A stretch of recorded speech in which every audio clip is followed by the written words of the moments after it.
Es en este punto en donde debemos detenernos un poco y reflexionar qué está haciendo el sistema de Naciones Unidas para entregar en las manos de tantas familias esa protección anhelada. A primera vista pareciera que el mundo se hubiese quedado indefenso frente a la acometida de guerras, estados fallidos y situaciones inclusive de orden ambiental y sanitario contra las familias indefensas en todo el mundo.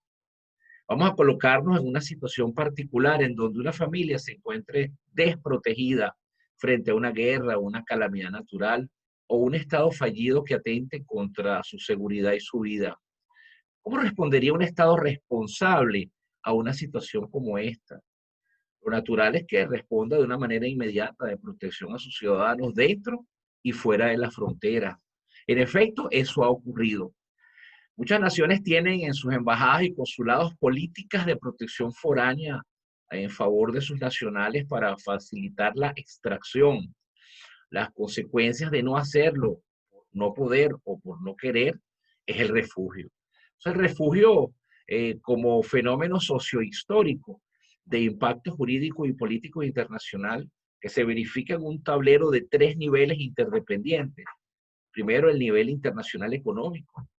Segundo, el nivel doméstico burocrático y el nivel individual valorativo psicosocial, que van a definir de manera particular el contenido morfosintáctico y conceptual de lo que es ontológicamente el refugio como fenómeno complejo en donde una realidad histórica y particular y las características de su estructura como fenómeno de movilidad humana eh, chocan con esa realidad imperante de angustia que sufren las personas que lo necesitan o que lo requieran.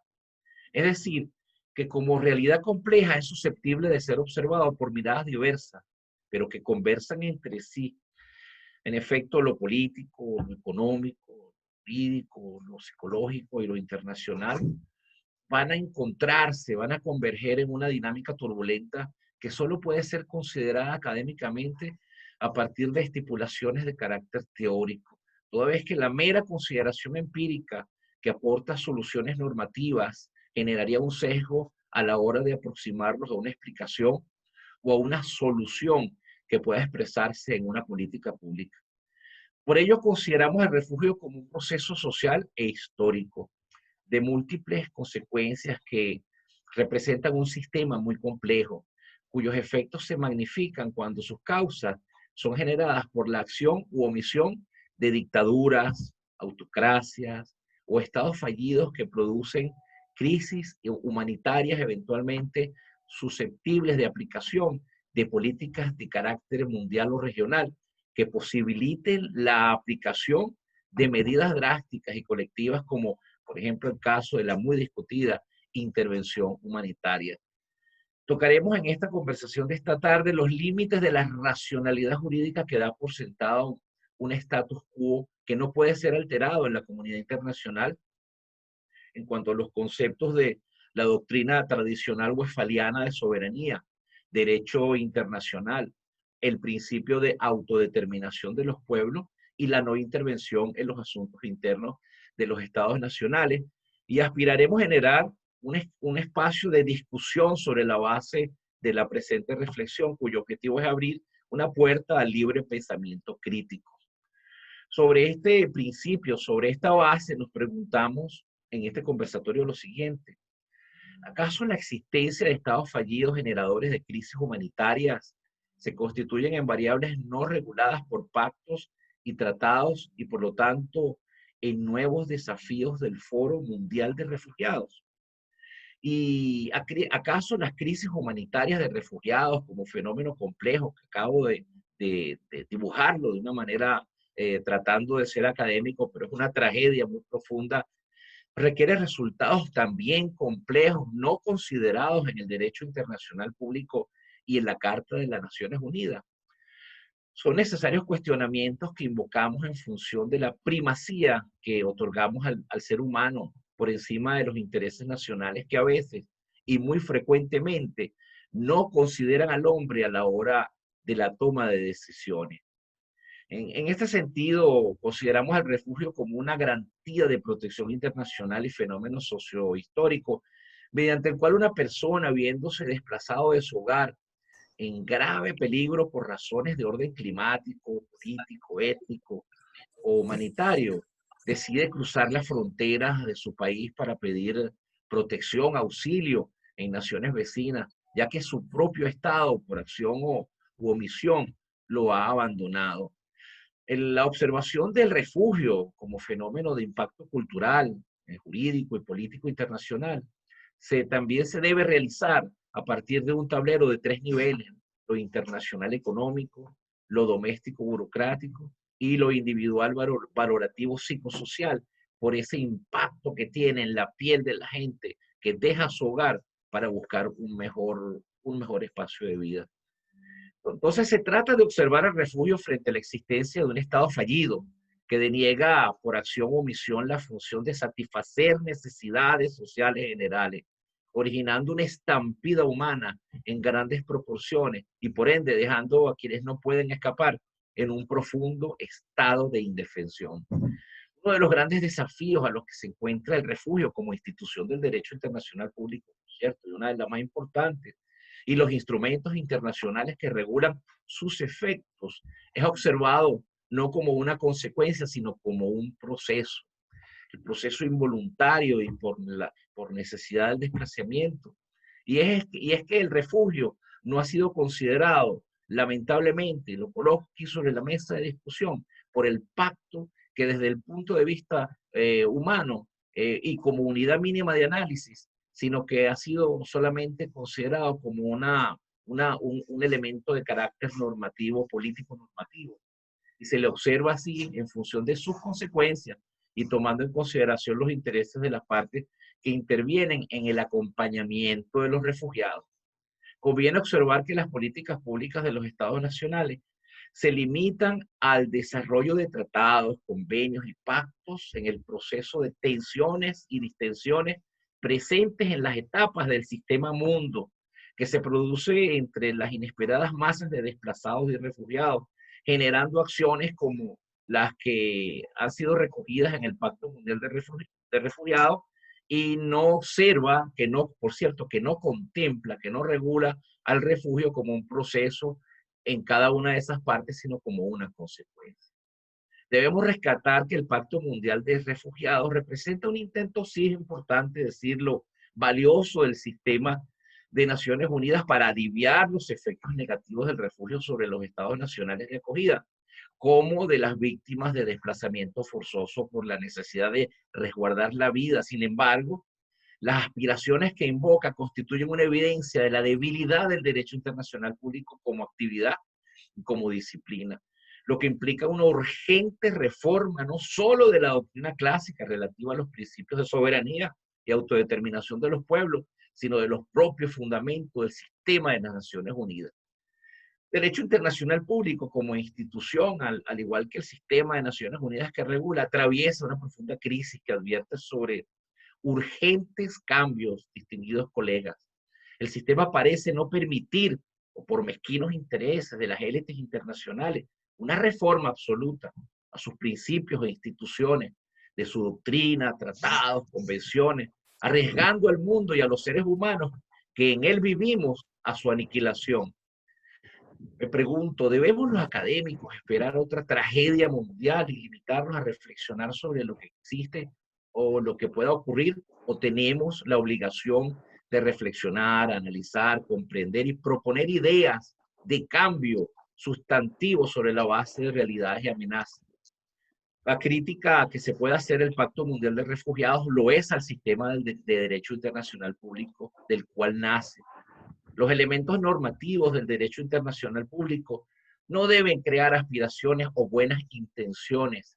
No lo hace el derecho doméstico que regula, ordena y sanciona.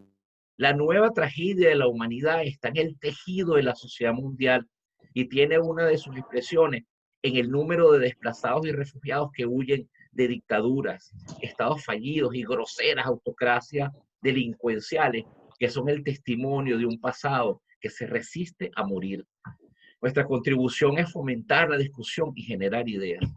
Un elemento común en estas crisis de refugiados, bien identificadas por un autor de nombre, por cierto, lo tengo por acá, Colin Bondi, cuya estructura ontológica eh, eh, es necesario que sean revisados porque da una definición de lo que son los estados fallidos.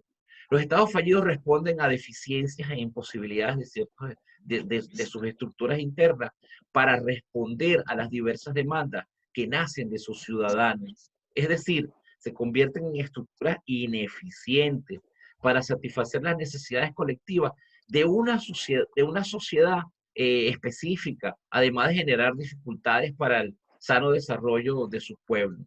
Generalmente las autocracias y dictaduras que degeneran en procesos anárquicos, como por ejemplo el claro ejemplo de los estados fallidos, no solo traen calamidades económicas a sus pueblos, sino que persiguen a toda persona, grupo de personas o partidos políticos, organizaciones o empresas que se le opongan o simplemente no satisfagan sus intereses. Como un ejemplo claro de lo que describimos está lo que ha ocurrido en nuestra Venezuela, en un proceso que supera los 20 años, cuando se inicia la política de expropiaciones a los sectores privados, opositores al líder venezolano de aquel momento, Hugo Chávez. Empresas agroalimentarias fueron expropiadas, empresas de manufactura, sin que luego se haya tenido la intención de poner a producir tales industrias, dejando un vacío enorme en el tejido socioproductivo y originando a la larga, entre muchas expropiaciones similares, la grave crisis alimentaria que vive el país y que ha causado parte de la crisis de refugiados que es evidente en la región y que no ha sido reconocida, lamentablemente, por el sistema de Naciones Unidas, por órgano del ente encargado, que es el ACNUR. Desde, desde el, es desde las ciencias políticas y las relaciones internacionales que el concepto jurídico de Estado-Nación cobra una nueva observación a partir del relacionamiento civil de sus ciudadanos con el poder en el aspecto doméstico y de los efectos negativos e inclusive catastróficos que la inercia o la inacción de estados nacionales, que son violadores de la Carta de Naciones Unidas, genera en sus relaciones vecinales. Es el aspecto internacional. Van a ser los cientistas políticos estadounidenses, que por cierto recomiendo que lo busquen, están en PDF en YouTube, Steven Rattner y Gerald Hellman, quienes en un trabajo publicado llamando Salvemos a los Estados Fallidos, Saving of Failing States, desarrollarán el contenido ontológico de lo que es un Estado fallido, fundamentando su idea en un estudio de casos sobre los casos de Liberia, Camboya y Somalia, que consideraban debían ser salvados por la comunidad internacional. Una expresión puntual de los autores dice de las características que definen a un Estado fallido. Están definidos por luchas civiles, el colapso del gobierno, las privaciones económicas. Fue el término utilizado para describir al Estado alemán, además, que fue destruido después de la Segunda Guerra Mundial. Es el caso que resulta de gran importancia advertir que las consecuencias de un Estado fallido se constatan en las evidencias de un pueblo lastimado, diáspora en naciones vecinas, que ha quebrado el concepto de nación homogénea y valores comunes desmontados y agrupados en un solo interés definido en la palabra sobrevivencia.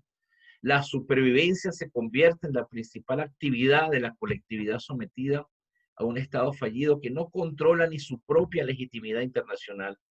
Evidencia en su región una falta de control interno tan grave que las consecuencias lastiman a la región, colocando a los hacedores de políticas de la comunidad internacional en la consideración de concluir que algo debe hacerse o algo va a pasar.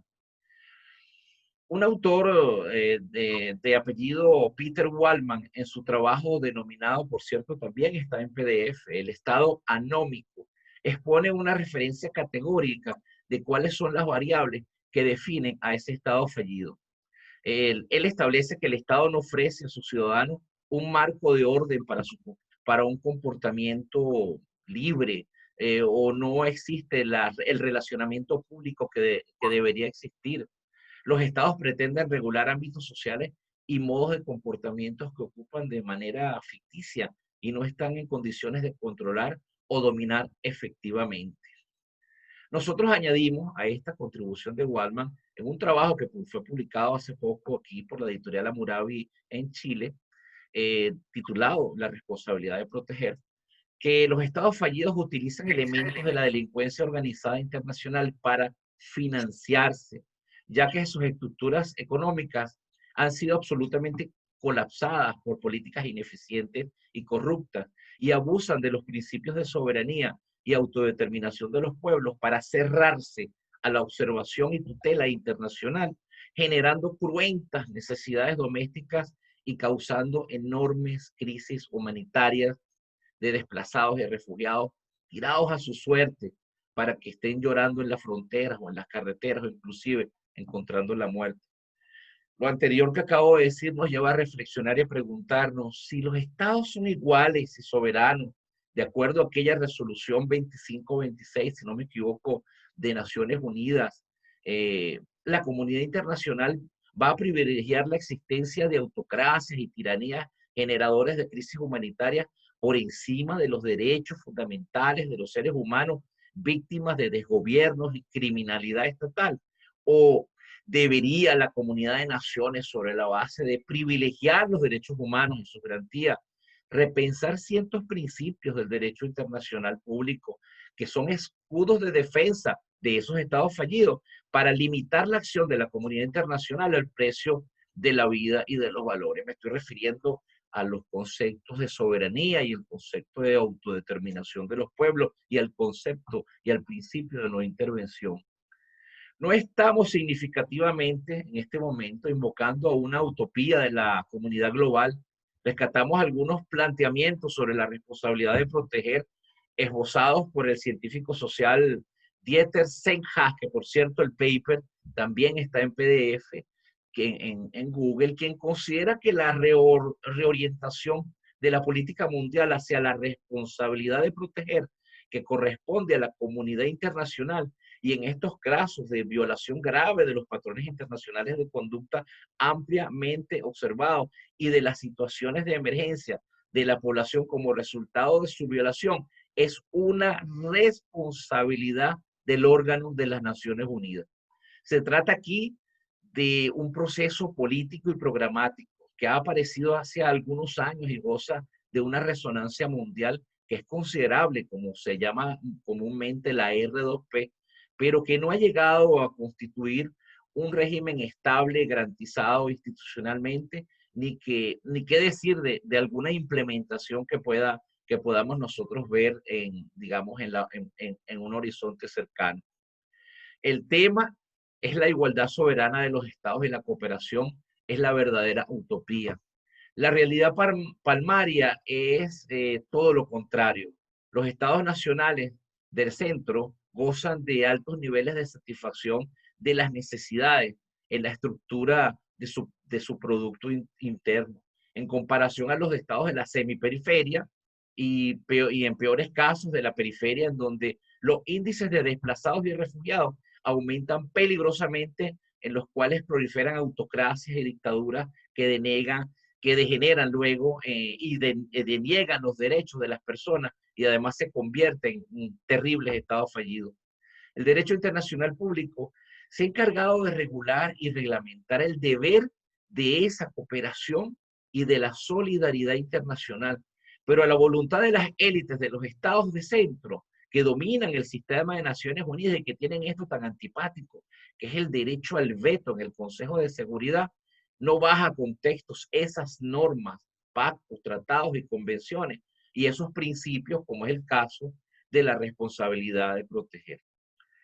Si vemos un poco el panorama histórico y ese mapa histórico que tenemos, aprovechando que Walter es historiador, África ha sido uno de los continentes más golpeados por conflictos civiles. La guerra civil en Somalia, que está activa desde 1991, el conflicto del Chad, Sudán, que comenzó oficialmente, si no me equivoco, en el año 2005, cuando el gobierno del Chad declaró el estado de guerra. En América Latina, Colombia y Venezuela han sufrido los embates de la desestabilización. Colombia, cuyos efectos por la guerra civil aún lastiman a la sociedad y a la empresa, ha costado muchos muertos y desplazados. Y bueno, y en Venezuela, yo puedo decir lo que es desde el año, inclusive desde el inicio del gobierno de Hugo Chávez, y que se va a recrudecer en el año 2014. Frente a estas tragedias que hemos enunciado, pocos han sido los efectos preventivos o disuasivos del sistema de Naciones Unidas para detener la matanza de seres humanos o para evitar la violación de todos los principios del derecho internacional público.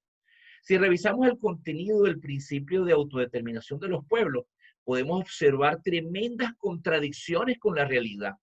Expone el principio que se fundamenta en el derecho de un pueblo a decidir sus propias formas de gobierno, perseguir su desarrollo económico, social y cultural, y estructurarse libremente sin injerencias externas, de acuerdo con el principio de equidad. Una observación objetiva nos obliga a preguntarnos lo siguiente: ¿desean los pueblos ser sometidos a tiranías que los arrojen a crisis humanitarias de hambre, medicinas, muerte, prisión o exilio? ¿Es correcto que la comunidad internacional haga silencio ante el aumento de tiranías, dictaduras, regímenes fallidos que tanta miseria generan en el mundo, justificando su inacción en principios como el de no intervención, soberanía y autodeterminación de los pueblos? Principios mal interpretados en razón de las múltiples realidades de desplazados y refugiados. El debate se ha iniciado en oposición a las injusticias que hacen temblar a las naciones libres. Existen también alternativas reales para aproximarnos a soluciones viables, como es el caso de esta denominada responsabilidad de proteger. El concepto de responsabilidad de proteger surge del reporte de la Comisión Internacional sobre Intervención y Soberanía de los Estados, denominado The Responsibility to Protect. Es un extenso documento que tiene alrededor entre 109 y 111 páginas, que fue producido en el año 2001. La idea central del informe consistió en disminuir, si era conveniente, y la forma de ejercer en cada caso el derecho a la intervención humanitaria. Es decir, que los estados recurran a medidas coercitivas y militares contra otro estado para proteger a las personas cuyas vidas corrían peligro. Este informe se inicia con una revisión de las diversas posturas a favor y en contra de las acciones militares que se han efectuado a favor de detener matanzas o poner fin a las hostilidades, como fue el caso en Somalia, Bosnia, Kosovo y Ruanda. Las posiciones gravitaban entre que, primero, era una acción necesaria que debió haber ocurrido con anterioridad, o las posturas que lo consideraban como una violación alarmante al orden internacional. Todavía uno escucha eso. Hace mención a la intervención del entonces secretario general de las Naciones Unidas, Kofi Annan, respecto al debate entre soberanía e intervención y derechos humanos, en donde Kofi Annan afirmó, palabras más, palabras menos: si la intervención humanitaria es una realidad, un ataque inaceptable a la soberanía, ¿cómo deberíamos nosotros responder a situaciones como lo que ocurrió en Ruanda o a las violaciones graves y sistemáticas de los derechos humanos que transgreden todos los principios de nuestra humanidad común? Ello produjo ese documento aprobado por 12 miembros de la comisión, cuyo fundamento fue darle forma a la responsabilidad de proteger en los términos que voy a relatar. Repito, palabras más, palabras menos.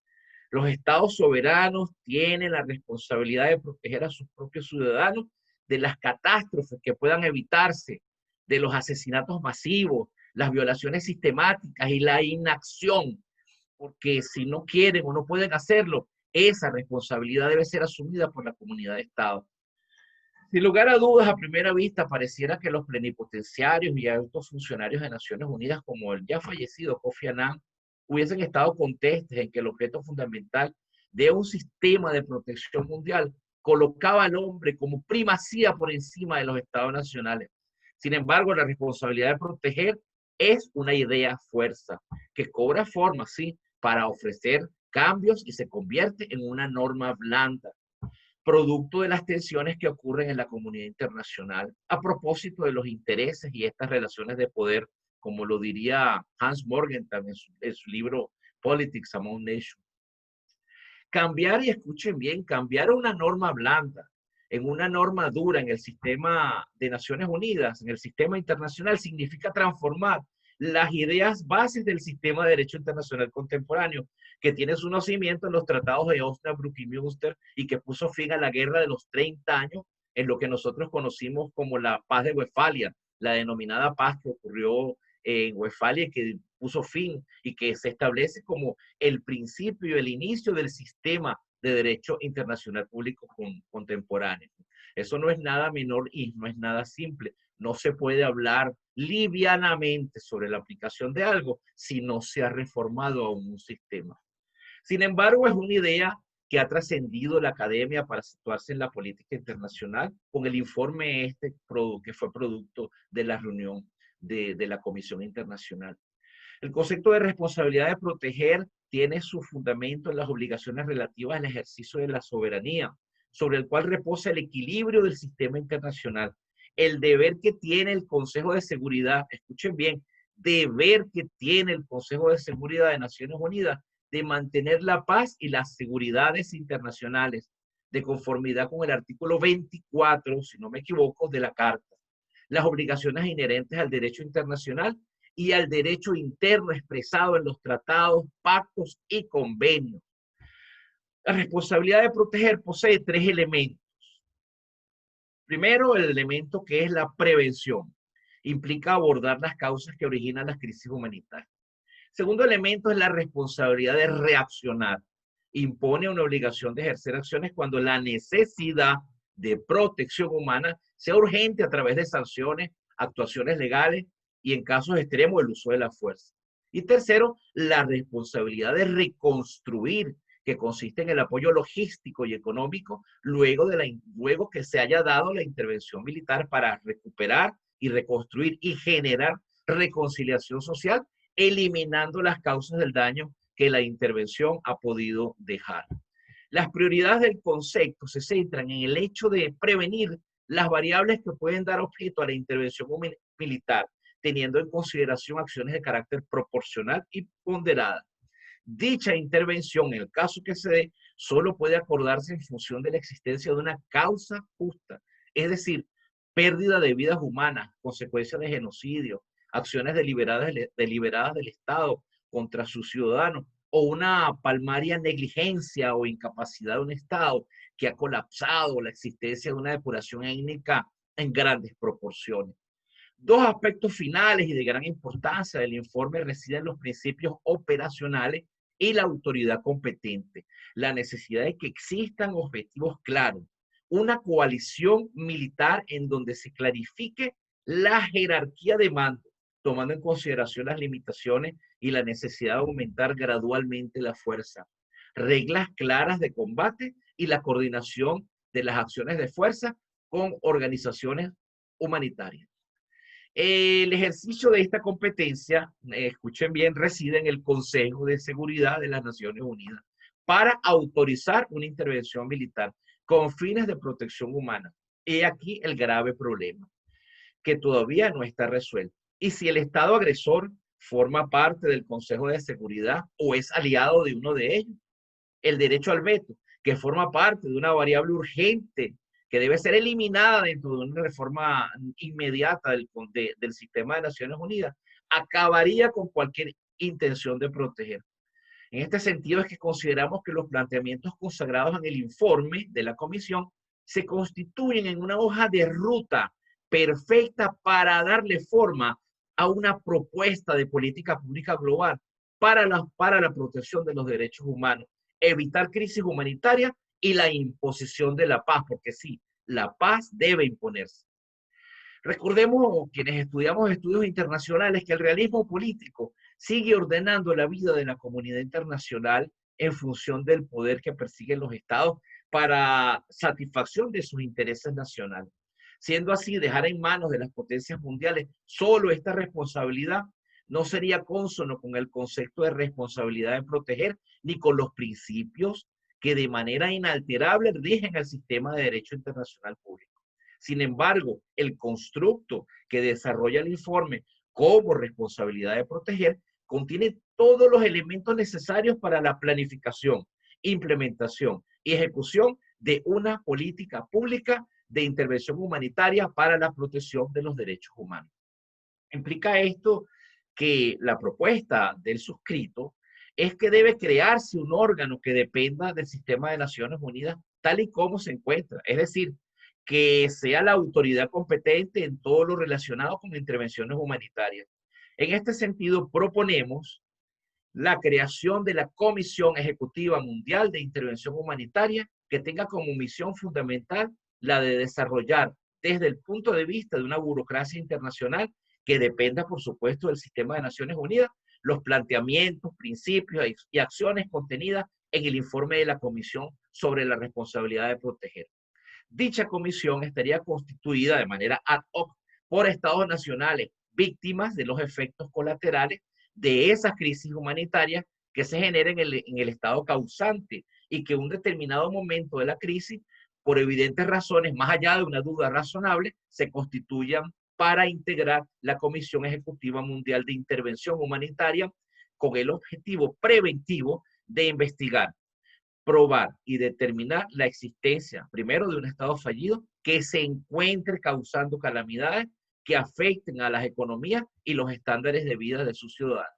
En este sentido, sería responsabilidad impero atributiva y obligatoria de la comisión creada constituir con los estados afectados un contingente de fuerza militar de acción colectiva para deponer a los regímenes fallidos que por acciones u omisiones estén creando o en un estudio prospectivo propio de una investigación de política internacional por las características delincuenciales de ese Estado fallido, tengan una tendencia a crear crisis humanitarias complejas que vayan a afectar a los niveles extremos, no solo la vida doméstica de sus nacionales, sino las economías de todos los vecinos y el proyecto de vida de sus nacionales, proyecto de vida que, por cierto, fue consagrado en doctrina por la Corte Interamericana de Derechos Humanos. Agradezco a todos ustedes que me hayan escuchado y se traté de hacer un esbozo general de lo que es la responsabilidad de proteger en un contexto académico y un contexto real para unir los dos contextos y así poder generar un espacio de discusión que no sean fantasías o que no sean mentiras contra una sociedad, sino que esté ajustado a algo que realmente se pueda implementar. Muchísimas gracias por haberme escuchado y le doy la palabra al moderador. Bueno, muchas gracias, magistrado Luis Manuel Marcano. Espero que me haya puesto en el tiempo, que haya estado en el tiempo. Se pasó 5 minutos, magistrado. Bueno, está más o menos.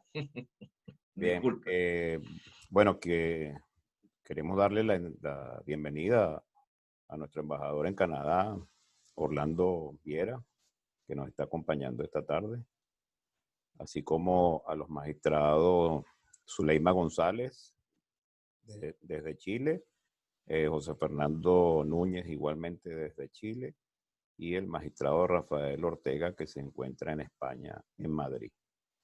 Saludos, bueno, embajador. Saludos, colegas.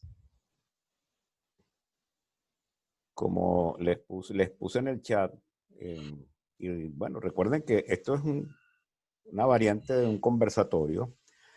Vamos a abrir la participación antes de escuchar al diputado Walter Márquez para que ustedes puedan hacer sus reflexiones con respecto a la participación del magistrado Luis Marcano. Quiero recordar que el doctor Luis Manuel Marcano es doctor en Historia de la Universidad Católica de Andrés Bello con la mención summa cum laude, doctor en Relaciones Internacionales de Preston University de Wyoming, egresado con honores de la maestría en Ciencias Políticas de la Universidad Simón Bolívar de Caracas, abogado egresado de la Universidad Santa María, licenciado en Historia por la Universidad Central de Venezuela, licenciado en Educación por la Universidad Católica Andrés Bello de Caracas y profesor titular de la Universidad SEC de Santiago de Chile. Y tiene 40 años. No, eso lo agregué yo. Bueno, tienen la participación abierta. Por favor, recuerden utilizar el chat para pedir la palabra.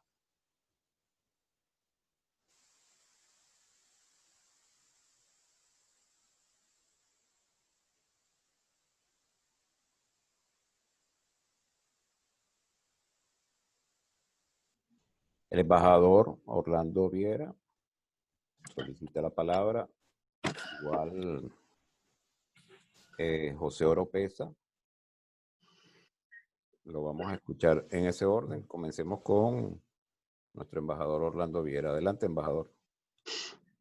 Bueno, ante todo, muy buenas tardes. Encantado de estar aquí compartiendo con ustedes.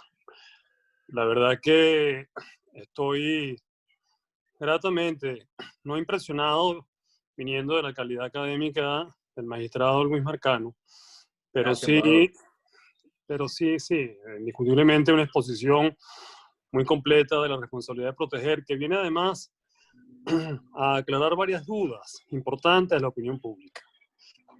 Recordemos que la responsabilidad de proteger, por cierto, fue una encomienda de Kofi Annan en 2001, que durante 4 años la diplomacia canadiense estuvo estudiando y produjo el famoso Summit 2005 sobre la responsabilidad de proteger, que como bien lo indica el magistrado Luis Marcano, se ha convertido en norma lamentablemente blanda por lo pronto, ya que no encuentra aún un asidero estrictamente normativo en el marco del orden público internacional. Y quería hacer esta intervención porque es importante aclararle a los venezolanos que el 187.11, el famoso artículo tan trillado, 187.11, no tiene estrictamente que ver con la responsabilidad de proteger en términos normativos. La responsabilidad de proteger tiene una vinculación muy directa con una intervención forzosa humanitaria, la cual ciertamente, como bien lo ha dicho el magistrado, tiene o está condicionada a la autorización del Consejo de Seguridad.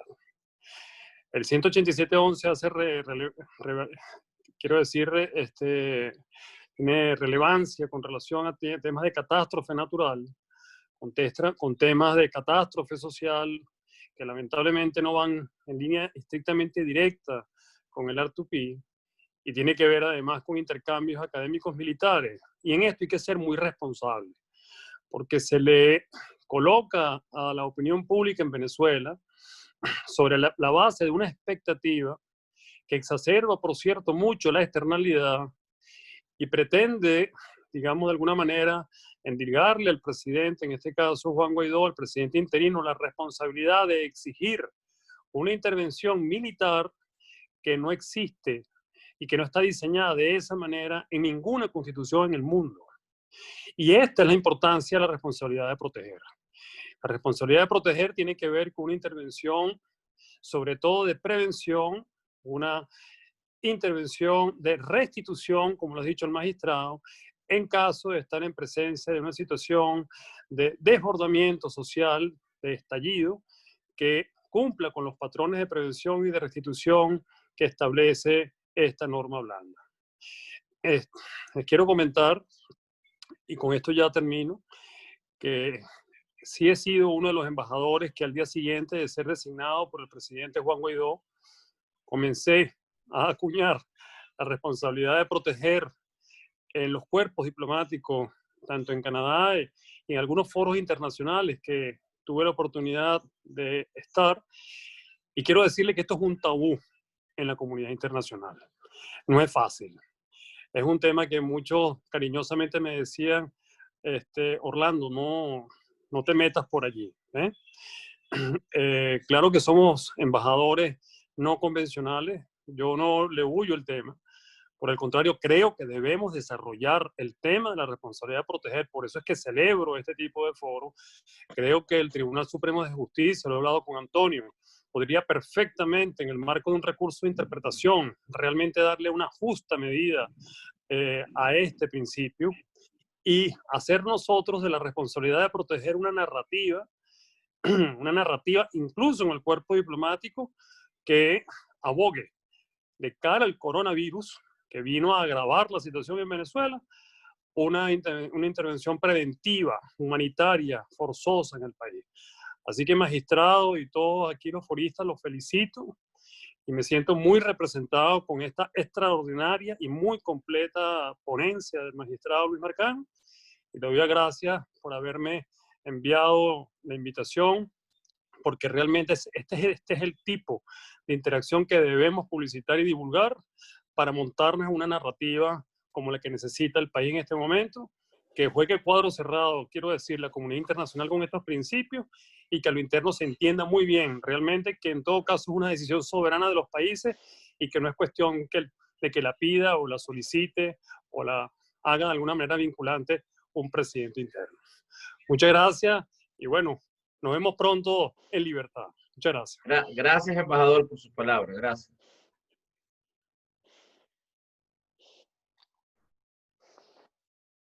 Eso.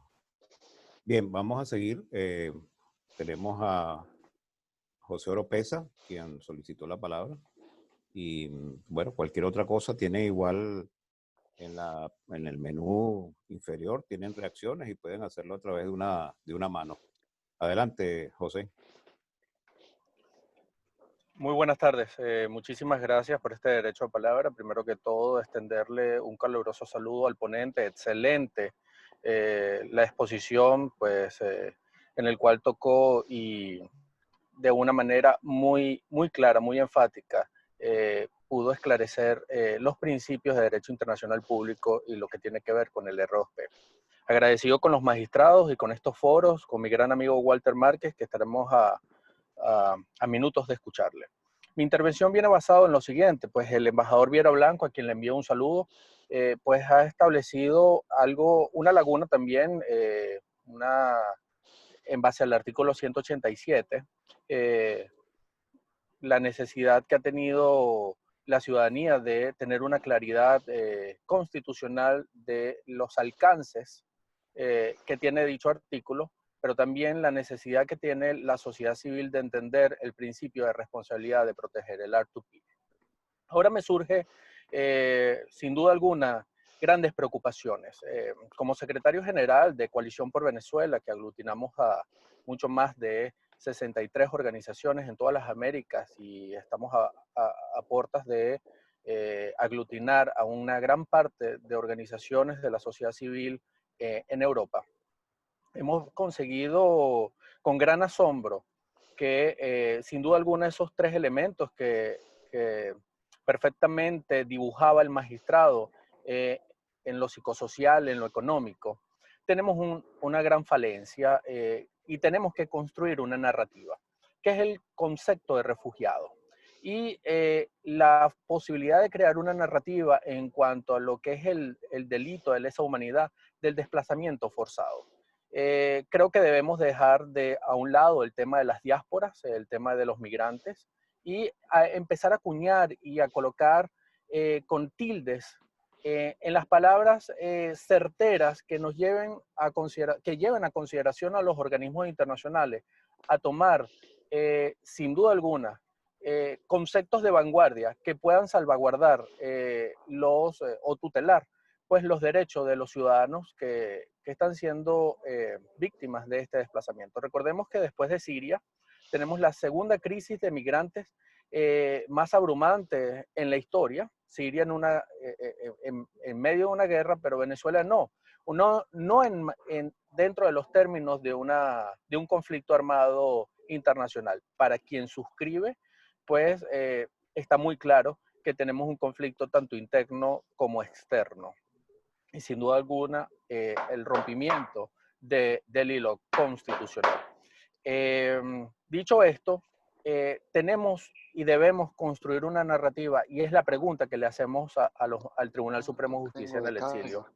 ¿Cómo hacerle entender a la Organización de Naciones Unidas, a la plataforma R4B, R4B, que realmente los venezolanos no son migrantes económicos? Y mucho más la preocupación viene dada cuando el 20 de junio se conmemoraba el Día Mundial de los Refugiados y 2 días antes ACNUR, en compañía con OIM, emitieron una actualización de su boletín que ya lo habían emitido en el mes de marzo, donde descategorizaban a los migrantes. Nos habían catalogado como migrantes en las Américas, pero realmente hoy en día estamos en un limbo a la luz del derecho internacional público. Entonces creo que ese es el llamamiento que se le hace a las organizaciones, a la sociedad civil, a los magistrados a poder observar, a poder pronunciarse, a exhortar al Tribunal Supremo de Justicia con la finalidad de que pueda colocar tildes,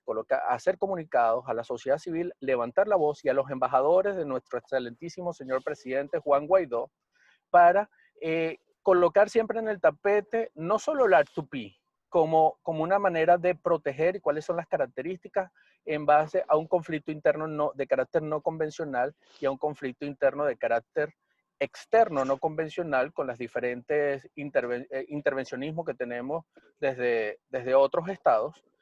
¿Cómo hacer para poder determinar dos cosas? Primero, el genocidio continuado.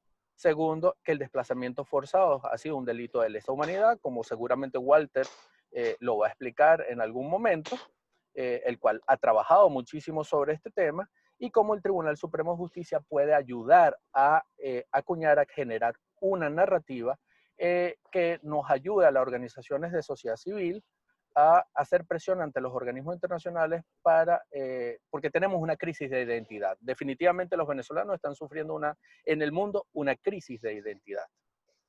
Muchísimas gracias.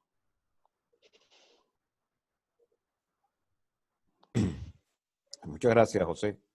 Bueno, no hay otro derecho de palabra solicitado y tenemos pendiente las palabras del diputado Walter Márquez, no sin antes, pues, referirnos, como lo dije al inicio, de una síntesis, una breve síntesis del diputado Walter Márquez, que como bien ustedes saben, es licenciado en Historia en la Universidad de los Andes, tanto docente de la ULA de Mérida, la Universidad de los Andes de Mérida, como de Táchira. Fue diputado de la República de Venezuela por 4 periodos constitucionales y nos va a disertar sobre la semblanza de, por cierto, diputado, ¿usted quiere que pase el video antes de tomar la palabra o quiere que lo haga al final de su...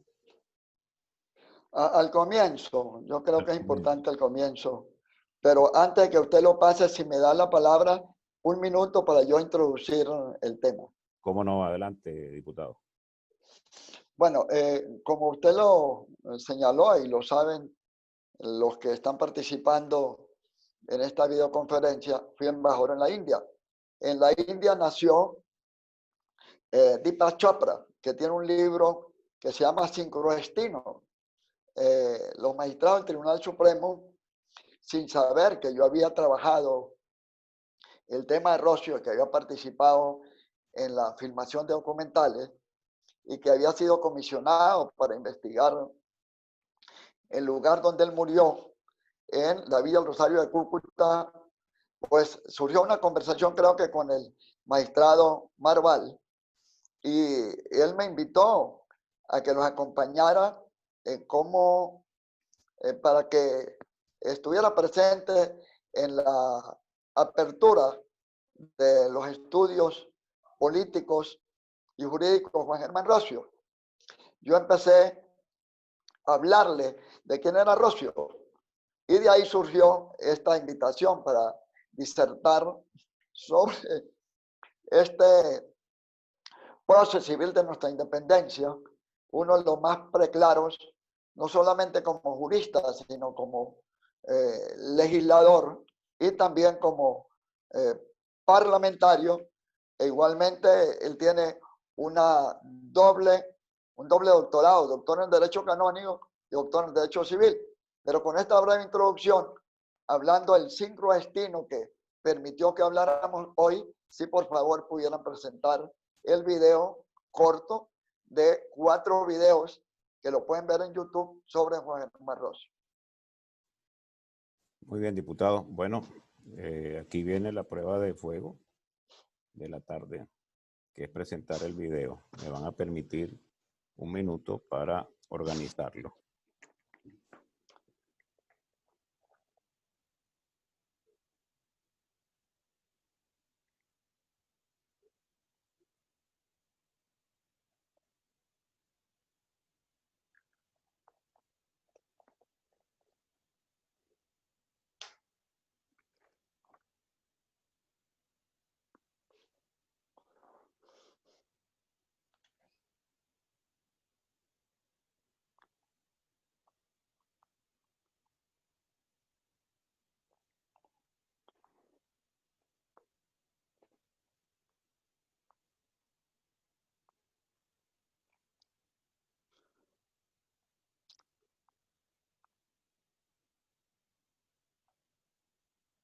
si no se logra colocarlo, pues lo hacemos al final. Y hacemos como los cantantes, cantamos a capela. Por cierto, mi querido Walter, hay que recordar que Juan Germán Rocio junto con Isnardi son los corredactores del Acta de la Independencia de 1811.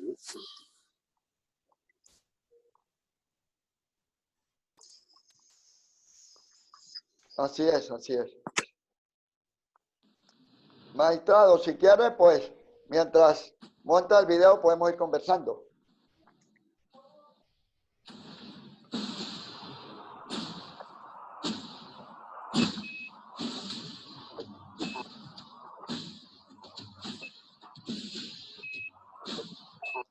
Cárceles y presidio del Fuerte Hacho. Magistrado Rubén, dale a compartir también videos en la configuración del Zoom. Abajo. Grados, eso es. 4 minutos norte, 5 grados 17 minutos oeste. En sus mazmorras están prisioneros, por orden del gobierno español, 8 conspiradores provenientes de la ciudad de Caracas, conjurados desde 1810 contra la autoridad de su majestad Fernando VII, rey de España por decreto de Dios.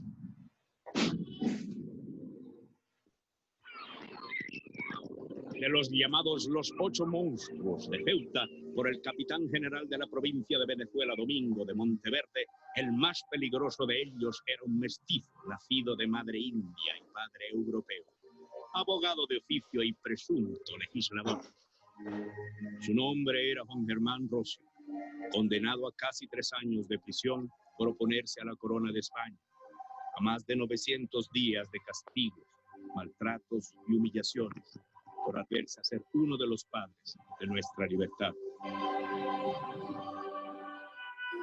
Ah, Madariaga, Madariaga, si supieras cuántas veces quise empuñar las armas para lavar el honor de la patria, en lugar de seguir escribiendo más de lo que he escrito.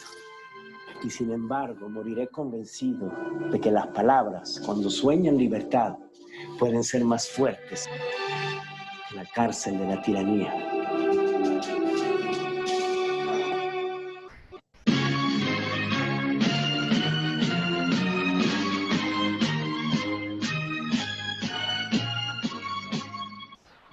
La cuna y la tumba de Juan Germán Rocio todavía son un misterio. Algunos consideran que él nació en San Francisco de Tiznado, en el estado Guárico, pero el lugar donde él pasó su infancia está actualmente sumergido debajo de las aguas de una represa en el estado Guárico. Juan Germán Rocio imprimió y publicó en 1817, en la imprenta de Thomas Palmer, la obra cumbre de su pensamiento, acción y visión de futuro, escrita durante los años de exilio y prisión en España. El triunfo de la libertad sobre el despotismo.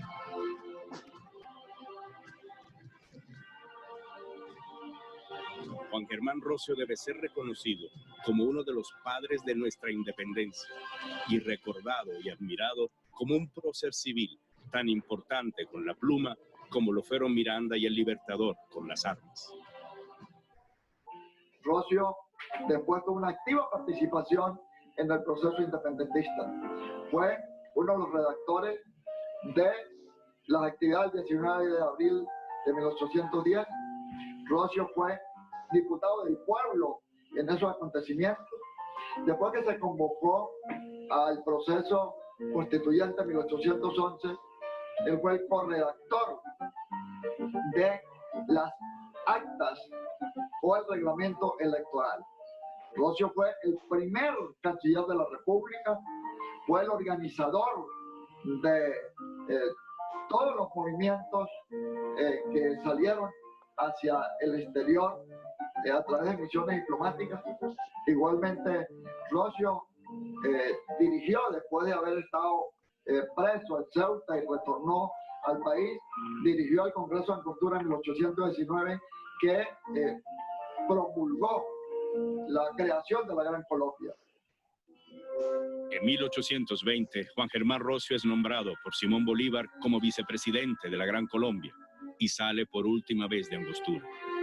En 1821 llega a Cúcuta para alojarse en la Casa de Gobierno La Bagatela, en la Villa del Rosario, donde fallece el 10 de marzo, el mismo día en que nace su hija Paula. Sus restos son sepultados en la Catedral de Santa Ana. Los últimos días de Juan Germán Rocio transcurrieron alrededor de este templo histórico de la Villa Rosario de Cúcuta, a donde había llegado cumpliendo instrucciones al libertador Simón Bolívar de presidir y organizar el Congreso Constituyente de la Gran Colombia. El Rocio está considerado como el más importante prócer civil de nuestra independencia, que junto con Bolívar tuvieron la idea de una Gran Colombia y de una unidad latinoamericana.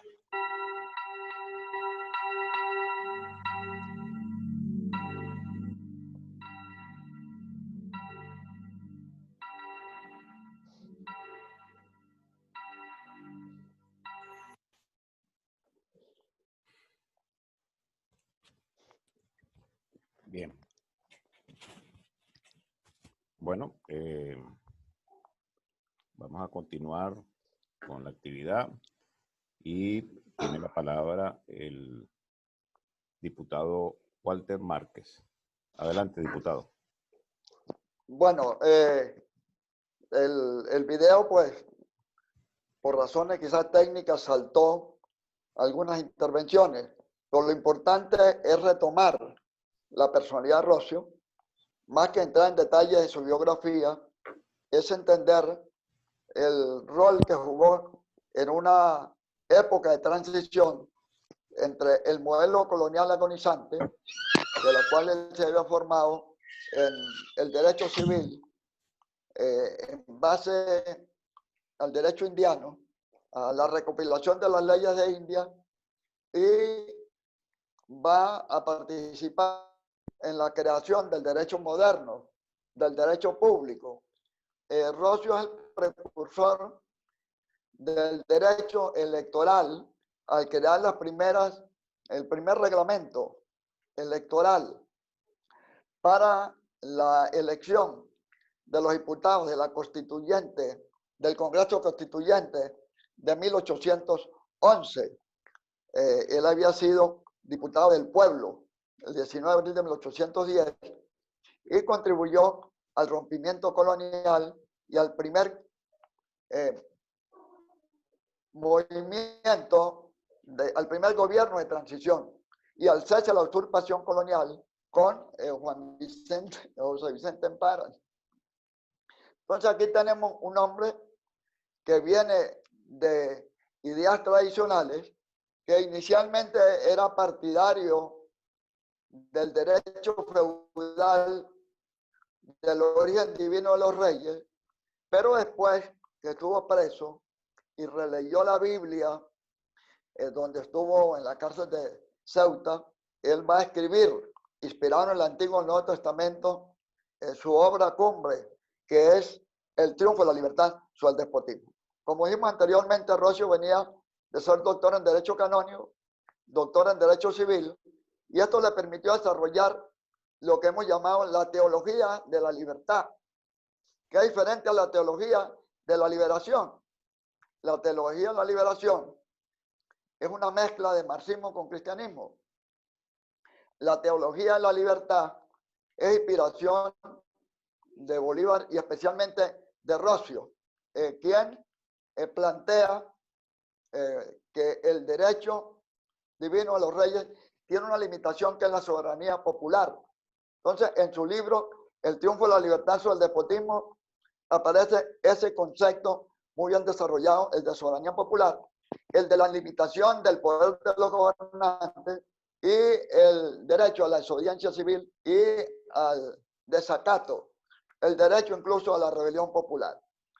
Entonces, Rocio debe servirnos inspiración, no solamente para crear en este momento esta escuela de estudios liderizados por el Tribunal Supremo Legítimo, sino que también debe servirnos para plantear frente a esta coyuntura que estamos viviendo de si vamos a elecciones o no elecciones, porque Rocio plantea un proceso electoral legítimo, pero también plantea el movimiento de liberación. Entonces, nuestro dilema en este momento, o elecciones libres o la liberación nacional, porque tenemos que analizar los paradigmas que estamos viviendo. Entonces, por eso me parece bien interesante inspirarnos en Roscio, porque Roscio es precursor del derecho electoral, precursor del derecho constitucional, porque él fue el principal corredactor de la Constitución Federal de 1811, y también él es uno de los que reivindica los derechos civiles por primera vez en Venezuela y en gran parte de América, porque él lo vivió en carne propia. Cuando se gradúa de abogado en la Universidad Central de Venezuela, la Universidad de Caracas, el Colegio de Abogados de Caracas le niega su inscripción y él hizo una gran batalla legal ante la Real Audiencia de Caracas para que le concedan el derecho a inscribirse por el derecho a la igualdad, ya que alegaban que él no tenía pureza de sangre, que era un requisito para ejercer en la época colonial. Y él demostró el derecho a la igualdad de los hombres a partir de que Dios los creó a todos igual.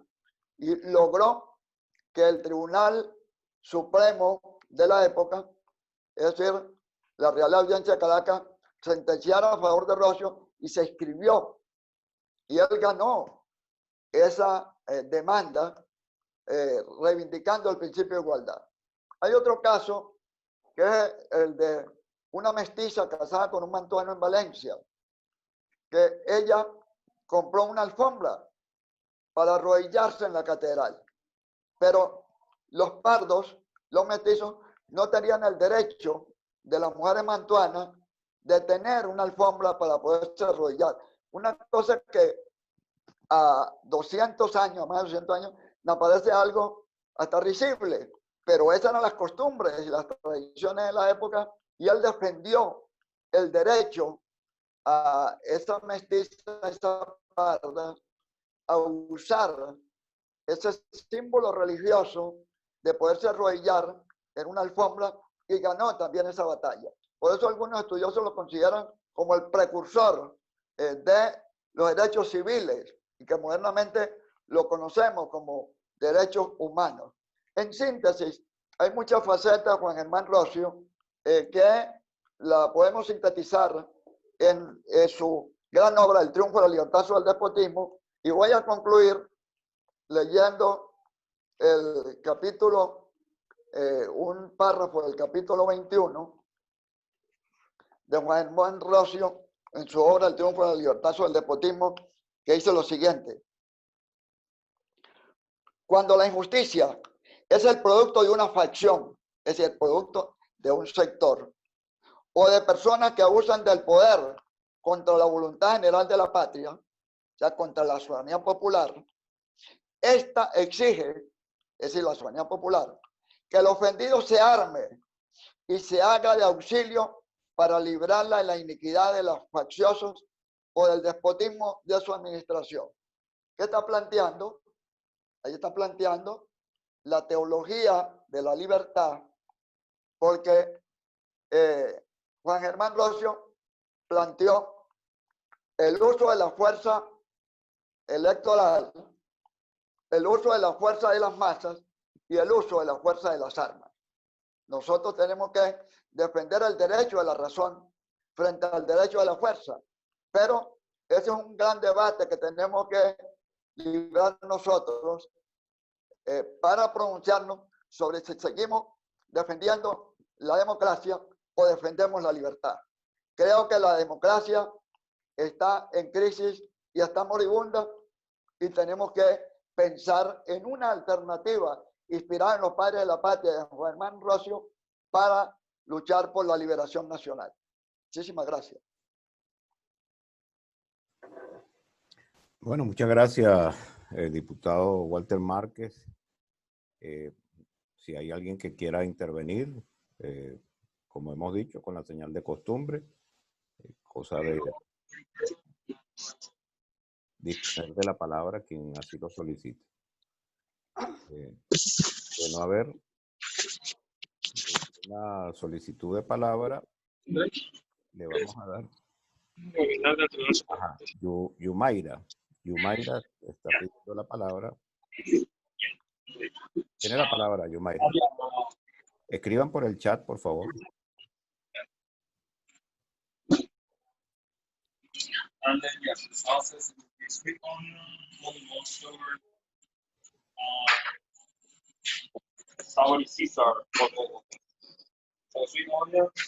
Bueno, creo que Yumaira colocó la mano, pero no estaba solicitando la palabra. Yo voy a cederle la palabra, no sin antes mencionar que el magistrado Domingo Salgado también nos ha acompañado en la tarde de hoy, pero está en una actividad que no le permite, pues, tener esa participación directa. Recuerdo que él es el jefe académico internacional, así como también el doctor Jorge Luis Gaviria, que es el director académico y de investigación, y le voy a ceder la palabra al doctor Jorge Luis Gaviria, porque él tiene una información importante antes de finalizar la actividad de esta tarde. Adelante, Jorge. Sí. Muchas gracias, mi doctor y magistrado, siempre tan amable Rubén Carrillo, a nuestras autoridades, el presidente del Tribunal Supremo de Justicia, a nuestro director general Luis Manuel Marcano, y por supuesto a todos los presentes, a nuestro diputado Walter Márquez, que realmente nos ha ilustrado con una gran lección de reflexión sobre nuestro prócer Juan Germán Rocio. ¿Se escucha bien, mi doctor? Sí, perfecto, Jorge, sí se escucha bien. Ok, entonces, bien, damos, como decía usted al inicio, a las actividades en el día de hoy de nuestro centro, por supuesto denominado oportunamente Juan Germán Rocio, de Estudios Jurídicos y Democráticos, a cargo de nuestro Tribunal Supremo de Justicia. Vamos a llevar adelante una cantidad de actividades académicas, foros internacionales, de manera que podamos ir desarrollando.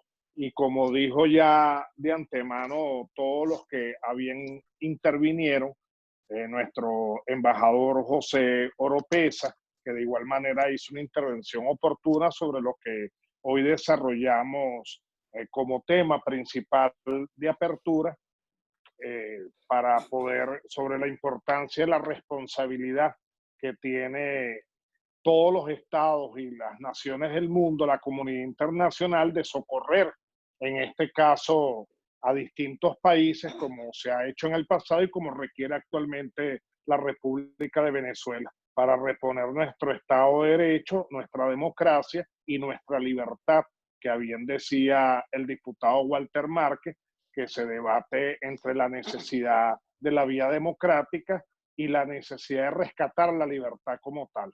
Eso es todo. Les agradezco a todos los presentes y la oportunidad que se nos da desde una tribuna tan importante para llevar adelante la inquietud siempre académica que, cual espíritu de la toga, debemos de tener siempre como una llama encendida. Gracias. Los certificados, doctor Gaviria. Ok, sobre los certificados, le vamos a pasar el correo electrónico del Centro de Estudios Jurídicos y Democráticos, de manera que una vez que se nos pase la lista de los que bien han estado hoy, que ya se han anunciado, de manera inmediata le vamos a hacer electrónicamente llegar el certificado del día de hoy, magistrado Luis Manuel Marcano.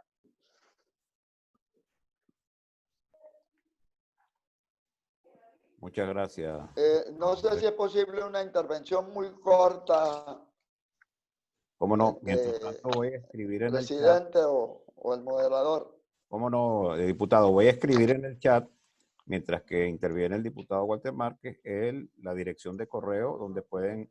Perfecto. Mire, yo quiero...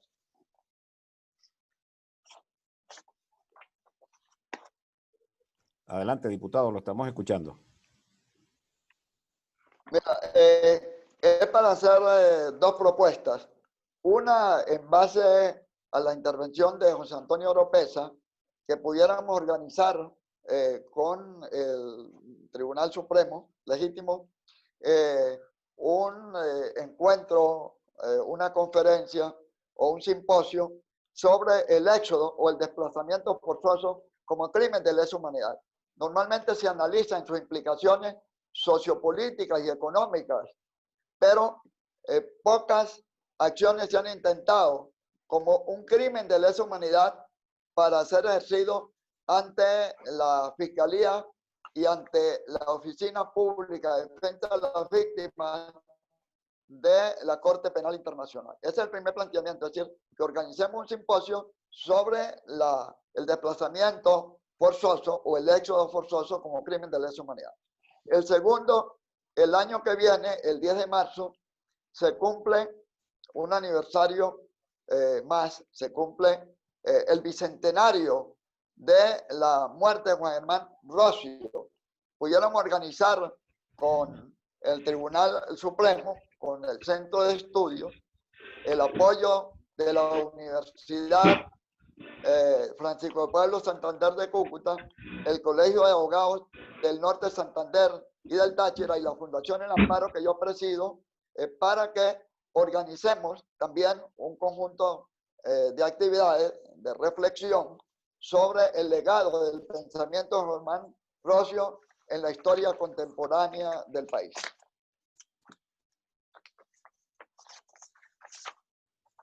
Bien, excelente.